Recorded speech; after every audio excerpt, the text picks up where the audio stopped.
এটা ছিল খুব চাপের একটা কাজ। কারণ হচ্ছে কেকের যে ছবিটা আমাকে প্রোভাইড করা হয়েছিল সেটা ছিল ফুল ফন্ডেন্টের, আর সেটা আমাকে আনতে হবে ক্রিমের। তো ক্রিমের ডেকোরেশন ফন্ডেন্টের ডেকোরেশন সম্পূর্ণ আলাদা হয়।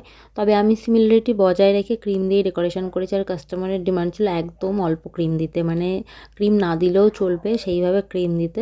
তো আমি যতটা সম্ভব পেরেছি কম ক্রিম ইউজ করেছি।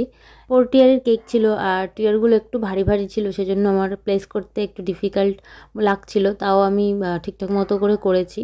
যেহেতু কেকটা অনেকটাই হাইটে বড় ছিল, তো তার জন্য আমাকে এই স্ট্রগুলো ইউজ করতে হয়েছে। নর্মাল ছোটো কেকেও আমি স্ট্রগুলো দিয়েই করি, যাতে ডেলিভারি দেওয়ার সময় কেকটা কোনোভাবে ড্যামেজ না হয়ে যায়। টিয়ার কেক বানাতে যেমন ভালোও লাগে, তেমন কিন্তু অনেক টেনশনও থাকে।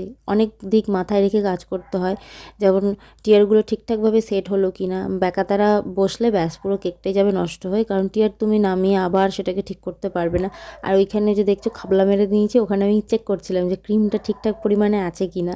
একদম যেহেতু কম ক্রিম দিয়ে কাজ করতে বলেছে, তো সেই জন্য আমি ওটা নিয়ে খুবই টেনশানে ছিলাম যে ক্রিমটা কতটা পরিমাণ যাচ্ছে না যাচ্ছে। তো এই ডিজাইনগুলো না পুরোটাই ফন্ডেন্টেড ছিল, আর আমি সেগুলো ক্রিমের মধ্যে এনেছি।